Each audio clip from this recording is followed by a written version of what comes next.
Esta historia no empieza con una bala, empieza con un nombre que no era solo de un hijo, sino de un destino escrito antes de que él pudiera escogerlo.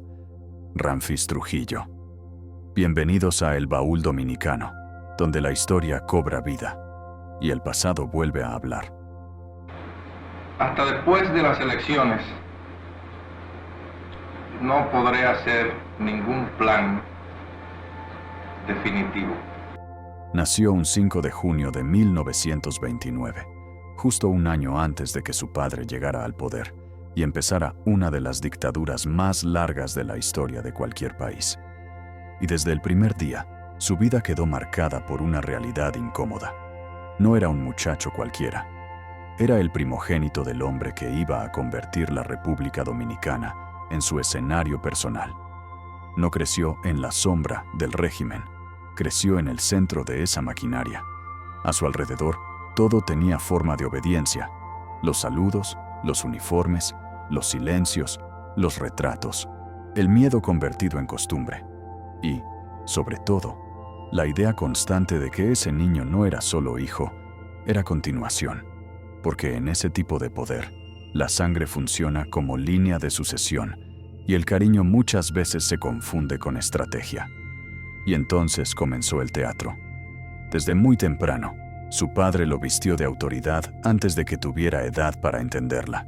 Insignias, rangos, privilegios, escoltas.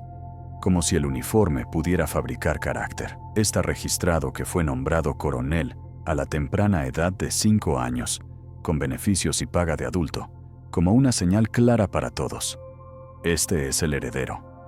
Pero detrás del brillo estaba el peso. Porque ser el hijo de en una dictadura no es lujo solamente. Es presión, vigilancia, expectativas. Es crecer sabiendo que tu vida no te pertenece del todo.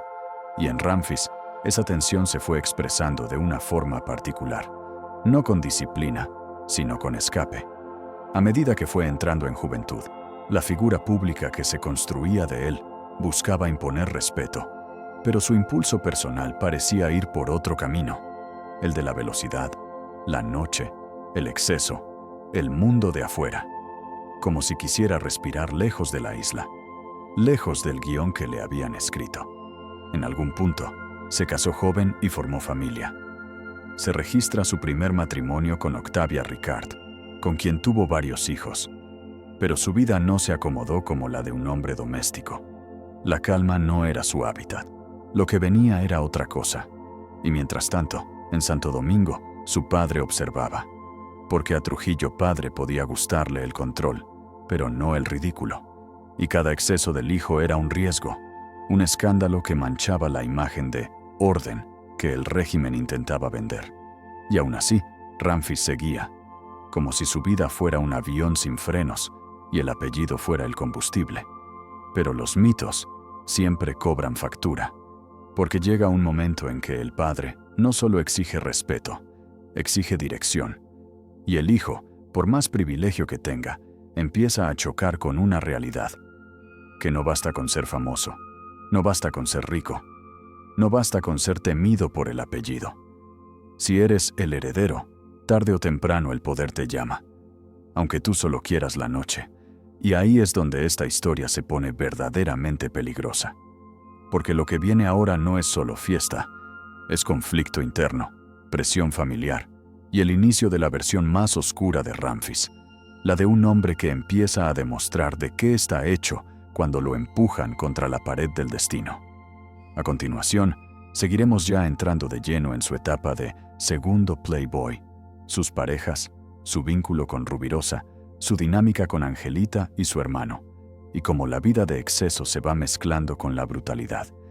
Pero primero dale me gusta, suscríbete y comenta qué piensas de estos privilegios que vivió el hijo favorito del dictador.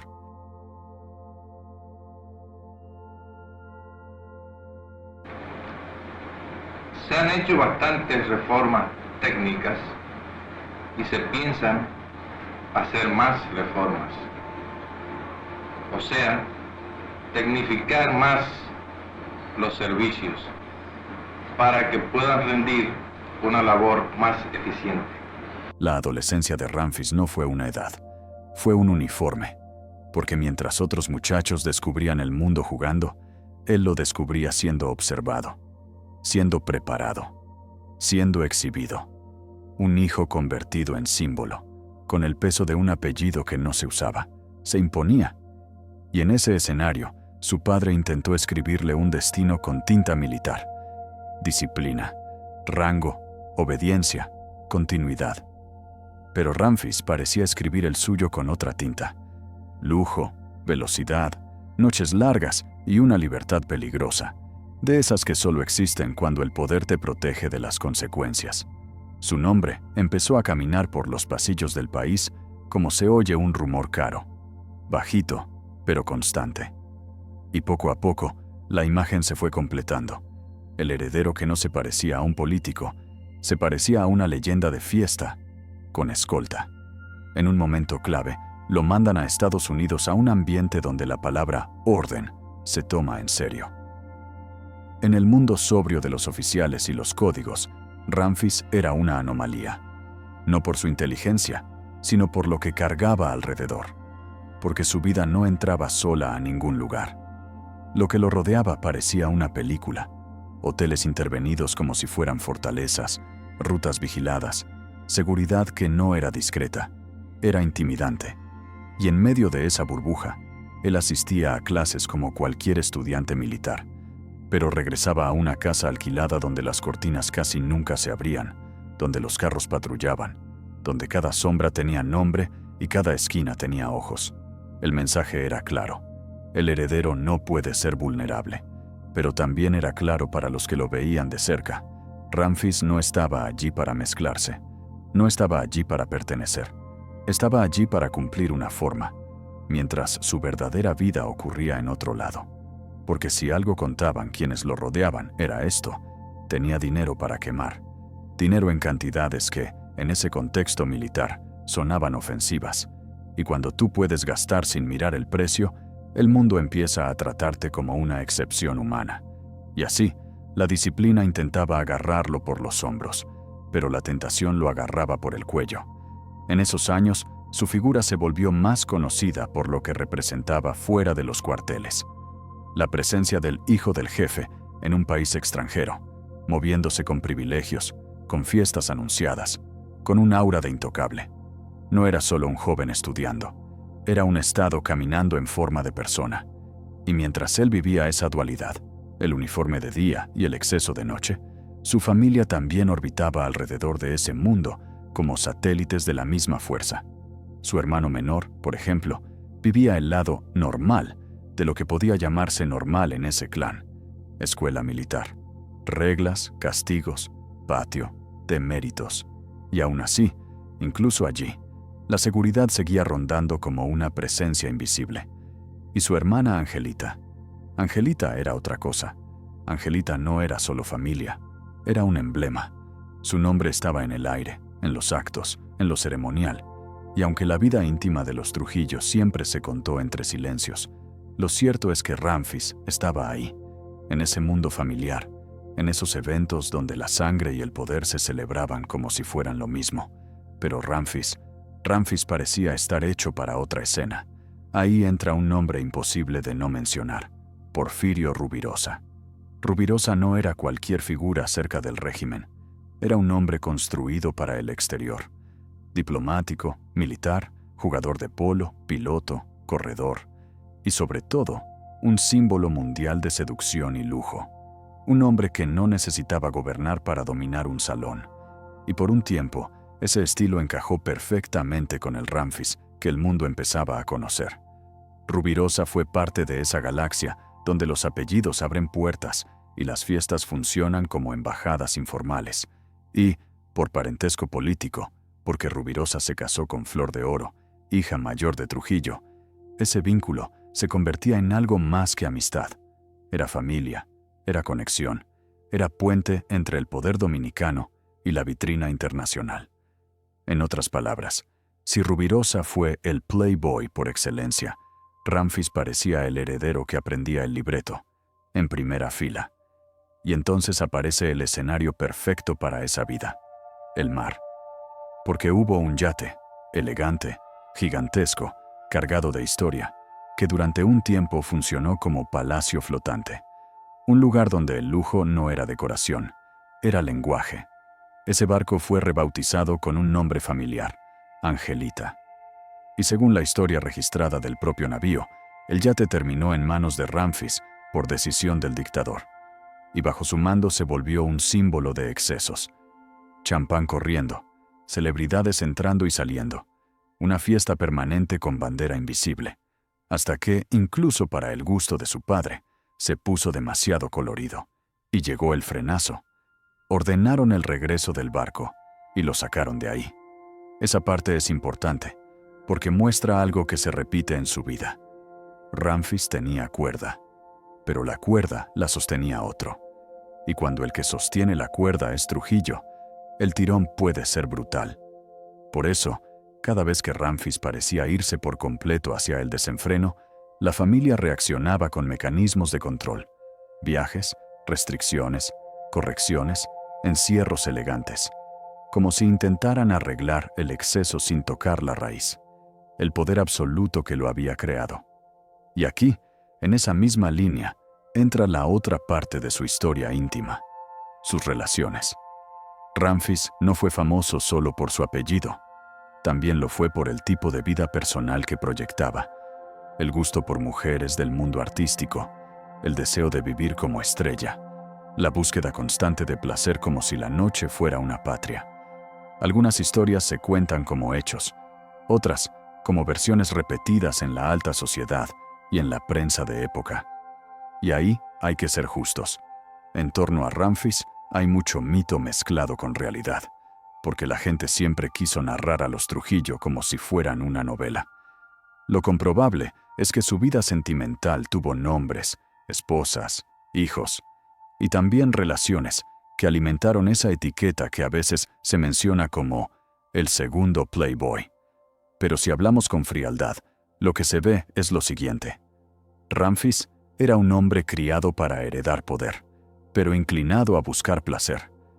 Y ese choque entre lo que debía ser y lo que quería ser fue su condena más silenciosa. Incluso, años después, la prensa llegaría a describirlo como el hijo favorito del dictador. Y esa frase pesa, porque ser el favorito no significa ser el más querido. A veces significa ser el que carga más expectativas, el que sirve como pieza principal en un ajedrez familiar donde nadie está jugando por amor. Y mientras todo eso pasaba, mientras Ramfis alternaba disciplina con fiestas, familia con excesos, rango con irresponsabilidad, el país seguía siendo el país, el régimen seguía siendo el régimen, y el miedo seguía siendo el miedo. Eso es lo que hace esta historia tan inquietante, que mientras arriba se brindaba, abajo se callaba.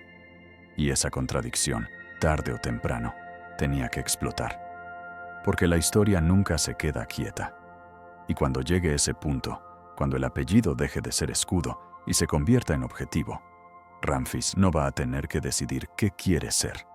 La vida lo va a obligar. Y ahí es donde entra la parte más oscura del personaje, la parte donde el Playboy se encuentra con la sangre y descubre, demasiado tarde, que heredar un trono construido con miedo también significa heredar enemigos que no olvidan. Antes de descubrir lo más interesante de todo este documental, denles me gusta y compartan este contenido de alto valor. Esto ayuda a que el algoritmo lo muestre a muchas más personas y así conozcan nuestra historia. Recuerden también suscribirse.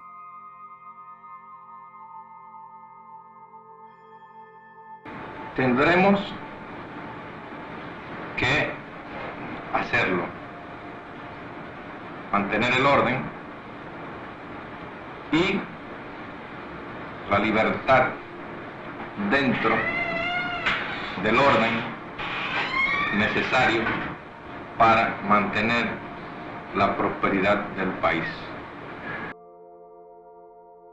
Y entonces llegó el día en que la vida le cobró todo lo que parecía gratis. Porque una cosa es vivir como un heredero en un palacio, y otra muy distinta es vivir como heredero cuando el palacio empieza a arder por dentro. Ramfis había pasado años moviéndose como si el mundo fuera un salón privado. Pero el poder que lo protegía era el mismo poder que se había ganado enemigos silenciosos, enemigos pacientes, enemigos que no hablaban en público, pero que contaban los días. Y una noche, el país escuchó lo que por décadas parecía imposible. El dictador estaba muerto. A partir de ahí, ya nada fue espectáculo, fue instinto. Lo que siguió no fue una transición limpia, fue un vacío. Y en los vacíos, el miedo se acelera. En los retenes militares se detenían carros, se revisaba a cualquiera, se respiraba sospecha, y Ramfis, convencido de que lo ocurrido podía ser parte de un complot más grande, empezó a mover piezas dentro del aparato militar, sustituyendo mandos por hombres de confianza. No era un país celebrando libertad, era un país midiendo el pulso, para ver si todavía había dictadura sin dictador. Ahí aparece la versión de Ramfis que menos se parece al Playboy y más se parece a lo que realmente era, el hijo de un sistema construido para castigar. Y cuando ese sistema se siente herido, castiga para mandar un mensaje. Se abrió una cacería contra los responsables del ajusticiamiento. Muchos terminaron capturados o muertos. La prensa de época hablaba de redadas amplias, de hogares completos arrastrados por la sospecha, de un clima donde el castigo parecía extenderse como una nube. Y aquí hay que decirlo con imparcialidad, sin adornos y sin morbo. Cuando un Estado se acostumbra a controlar con terror, en una crisis no improvisa valores, improvisa más terror. En esas semanas, Ramfis no actuó como un simple hijo de luto, actuó como heredero de una maquinaria, y ese detalle es el que define su impacto histórico. Por un tiempo breve, el país sintió que el Trujillato no había terminado, que solo había cambiado de rostro. Pero la historia no se mueve solo con miedo, también se mueve con presión. Afuera, el mundo miraba a República Dominicana con una lupa. Adentro, Balaguer intentaba sostener un orden que no se derrumbara en guerra civil. Y en el centro de esa tensión, Ramfis empezó a descubrir algo que ningún privilegio puede evitar, que el poder, cuando pierde legitimidad, comienza a volverse un peso. Y ese peso se notó en pequeños gestos. Renuncias ofrecidas, retiradas estratégicas, maniobras para salvar lo que se pudiera salvar. Documentos diplomáticos estadounidenses registran a Ramfis ya como cabeza militar, presentando una oferta de renuncia a Balaguer y replegándose a su villa en Boca Chica en medio de una crisis política que se intensificaba. Mientras tanto, el mundo de arriba seguía intentando sostener su normalidad con símbolos, el dinero, las joyas, las propiedades, el círculo cerrado. Y entonces volvió el mar. El yate Angelita, ese palacio flotante asociado a la ostentación, reaparece como escenario final. La historia oficial del Sea Cloud cuenta que Trujillo lo compró y lo rebautizó Angelita, y que luego se lo dejó a Ramfis. Allí, bajo su mando, el barco se volvió sinónimo de fiestas, champán y celebridades. Pero ahora ese barco ya no era fiesta, era escape. Con el régimen desmoronándose por dentro y por fuera, Ramfis terminó saliendo al exilio a finales de 1961. Y varios relatos coinciden en que lo hizo en el Angelita, junto a miembros del clan y con el ataúd de su padre. Y ahí ocurre el giro más humano de toda esta historia. Cuando un hombre ha vivido creyendo que todo le pertenece, el exilio le enseña que el mundo no es tuyo, es prestado. Y cuando el préstamo se acaba, te quedas con lo único que no puedes comprar, tu propia conciencia y tu propia soledad. En Europa, Ramfis siguió viviendo como alguien que no sabía vivir de otra forma. Jet set, lujo, aviones, noches, un estilo de vida como si el tiempo no existiera. Y a su lado estaba Lita Milán, actriz con quien se había casado y con quien tuvo hijos. Pero la vida privada de Ramfis, incluso en el exilio, no se volvió tranquila. Lita Milán, años después, describiría esa relación como una mezcla de fascinación y tragedia, como si hubiese amado a un hombre que no era solo un hombre, sino un destino oscuro montado a caballo. Y aquí vuelve, inevitable, el contraste con Rubirosa. Rubirosa fue el playboy que vendía encanto, un seductor internacional, casado en su momento con Flor de Oro, hermana de Ramfis, y convertido en leyenda de salones, polo y mujeres famosas. Ramfis, en cambio, fue el playboy que cargaba una sombra, la del poder heredado.